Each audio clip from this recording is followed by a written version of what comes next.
G'day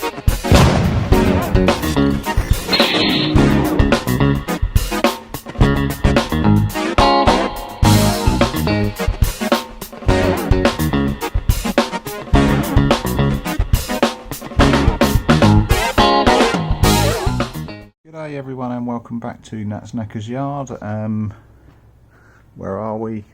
I haven't heard back from Hayden about when I can get the tyres for this and get it MOT'd.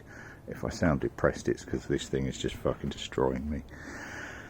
Carb off, dose out, tried to find the original idle jets, couldn't find them, cleaned out the ones that I'd put in there. They were a bit grubby but nothing too serious. Struggled like hell to get the float bowls back on because obviously the gaskets had all expanded. Boiled them off, put them in a freezer overnight, got them back in, still fuck all from it. Lost spark for a while, got that back. A little bit of jiggery pokery down there, and I'm not entirely convinced I hadn't half hit the engine off switch, which is annoying, but I'm still getting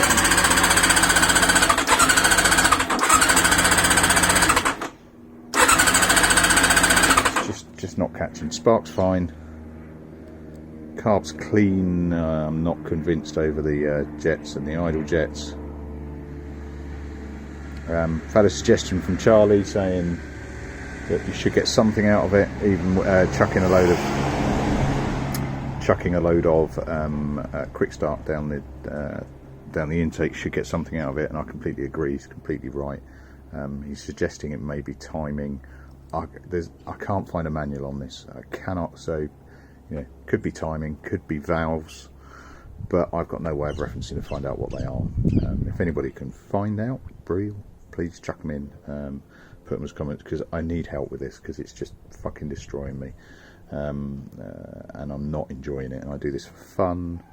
I am seriously now considering chucking this on eBay as a non-runner and just getting rid of it. I'm also seriously considering just chucking it on fire, but then I'd have to get rid of it. Yeah, annoying, really annoying.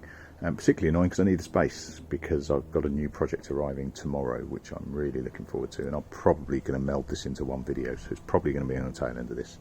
But yeah, what am I going to do? I honestly don't know. I am going to get some decent parts. I'm going to dig through. I know Dan Barnes and a few others have said other places to source carb parts. I'm sure it's that carb. I don't know why. It's probably because I don't understand timing enough. I've got an idea on valves, but if I don't know what to set them at, then there's no point in me doing them at the moment. I'm sure it's that carb because it's intermittent. That's the frustration. If it was something more significant, it wouldn't. I don't think it would be doing this. I don't know. I'm going to dig through some of my old messages, see if I can find where Dan suggested to get the carb parts from, and I'm going to get some decent carb parts. I might even see if I can find a replacement carb complete, and we'll see how we get on. Yeah, not having a lot of fun at the moment. Okay, so what next? Well, you might notice I'm in a different, I've had a change of clothing. The reason I've had a change of clothing is I've just done something really stupid, and I thought I'd show you, because I'm not a site that hides this stuff. I don't delete comments that don't agree with me, I don't do that sort of stuff, but stupidly, frustrated, bad idea, was pulling out my tank. That was obviously quite well wedged in, all the fuel was quite well wedged in, couldn't get it, yanked it, and the remains of that petrol went right into my grid and right into my eye. Surprised the misses a little bit, not sure how much I can see, and let me cut to the other camera because this won't flip. There we go, all into the right eye. Doesn't look too bad actually, well, apart from looking ugly and old, but yeah, as I went limping through the house, yeah, that was a bit interesting. Yeah, so turning up at the back door of the house saying, babe, can you direct me to a sink please, because I have my eyes shut, and then rinse my eye out, and then stood in the shower for a good 15 minutes staring at the shower head trying to rinse my eye out. So what? that's karma telling me not to fuck around with this anymore while I'm in a bad mood, which is a fair one. So I'm going to push it away and I'll show you the tank as to where we are with that. Right, so the practice tank, and again, it's a practice tank. It's not ever going on a bike ever again, otherwise I would have made a point of blocking that off. Yeah, it's not getting sold. I'm probably going to use the metal for something, but practice tank is actually come out really good. It says with wet hands, leaving wet marks on it. A little bit of recovery on the massive drip at the front, at the side, but less on that. You can see where I haven't flattened it. It wasn't a flattening exercise. It wasn't a tank prep exercise. It was a can I use a spray gun? Yeah, it looks like I can to a degree. Yeah, I was gonna chuck some black on that today, but having just doused my right eye with petrol, I think I'm going to knock it on the head. Right, that'll do me for now. I'll catch you later.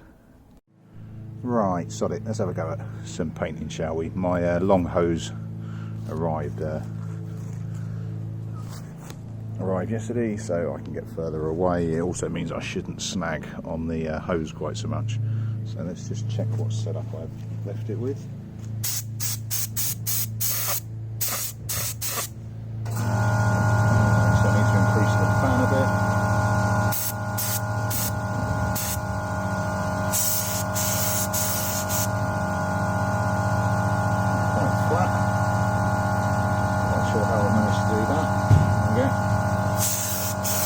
What you can see, or how far you can see. That looks about right to me. But again, very little context. To get you in a better position and so that you're a bit more out of my way. Oh, and a bit pissed by the looks of it.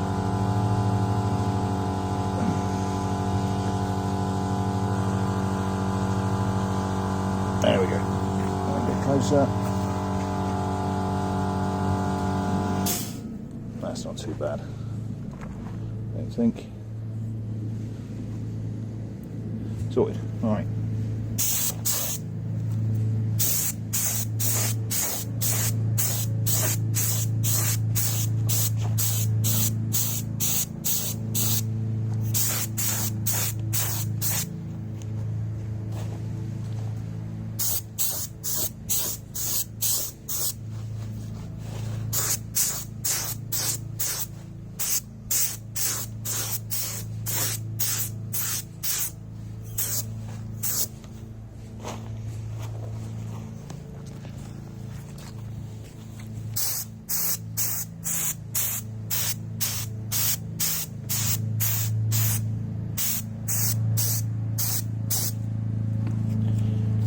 That's the dust coat done.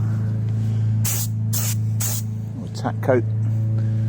I'll give that a couple of minutes to tack off, dry off, and then I'll give it another one. Right, competing for noise with my neighbours, who all seem to be doing their gardens.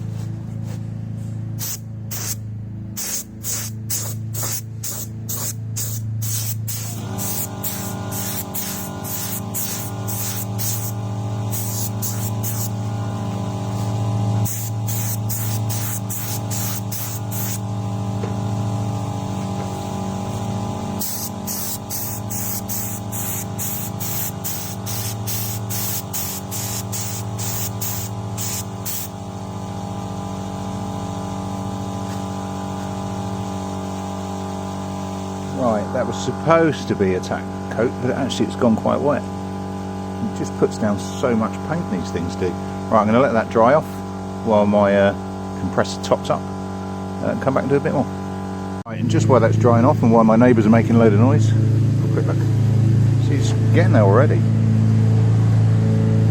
I don't get me wrong, it's mottled to hell.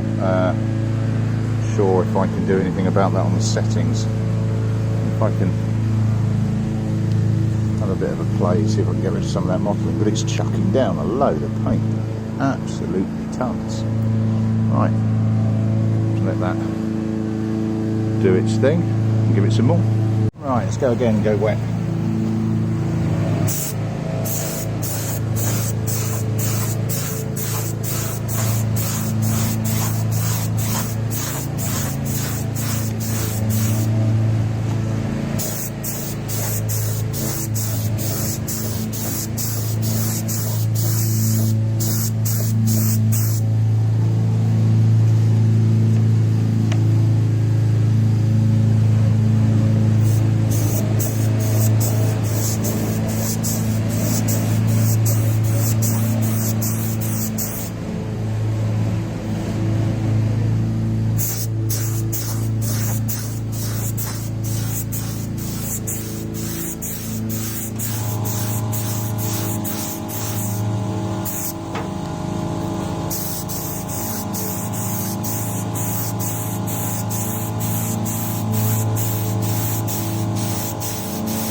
A bit of a practice on the bench there.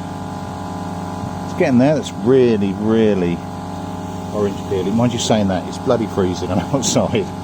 It's not surprising. There's cold surface, so I'm not too upset. Right, let's just get that to dry and I'll back them in more on.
As usual, flying shite lands on the kit.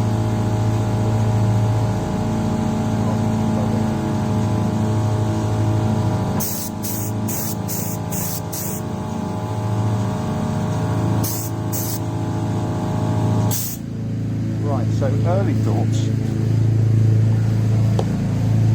thoughts. I haven't got my external mic on. Early thoughts. It's orange peeling to help. I think that's the conditions rather than what I'm doing or how I'm doing it. It's harder to... I talk about following the line, so when you're spraying left and right and chasing the tide, where you get a wet mark and you just chase it up your kit, up and around. Now I find that easier to do with a spray can than I do with a gum. Although I am finding with this gum, I should say, now it might just be that the conditions are crap and the light's terrible today, and it is. This is only a mock-up, and I'll say it before, I've said it before, I'll say it again, this tank is not going on a bike. It is a test piece. But yeah, I'm finding it harder, but the bit that I am loving is it's just chucking the paint down on that. I purposely mixed a really light load, and it's probably just enough to do another, couple of coats? Oh, and they stopped. Right, so let's let that dry off a bit. I'll give it a bit longer this time, I think. And then finish this up. Right, I'm in the failing light, so let's get another one on. My apologies everyone, my battery ran out mid-paint, or mid-last coat I suppose, so you haven't missed a lot. But it's dry but not cured. I have a lot of orange peel on it. Ooh, there we go, a lot of orange peel. But the thing that amazes me is just how much paint this thing goes on. It's a lot. It's like the thickest coat of paint that I've had. Certainly thicker than I seem to be able to get with spray cans. So, I think just for curiosity value more than anything else, I'm going to let that cure, and it certainly won't be in this video. It's struggling to focus because there's too much of one colour. I'm going to let that cure, let that do its thing, and then give it a rub down, see how much paint there is and how it responds to a bit of rubbing. But no, I'm happy with that. No big runs. And actually the paint is thick enough that it covers a lot of the sins, so even on the edge where it is running, if you look carefully you can see it, and frankly once I've rubbed it down you'll be able to see it more clearly, but it's actually got enough paint on there that it covers some real sins. No, happy with that. Right, that'll do me for this one. A bit more Nat pisses around with a air gun. Nat tries to emulate what he can achieve with a spray can with something a lot more complex. But you know, I'm learning. And I'm also not too big to admit mistakes in my learning. Speaking of which, oh, and I'm sorry, need to pee, something like that, I can't remember. Well, one of the subscribers pointed out that I got my mixture wrong on the primer, and they was completely and utterly right. I did primer, was it 4:1? 4:1 primer, but then I did 4:1 with thinner, and then 10% hardener. It should have been 4:1 primer and hardener, and then 10% thinner.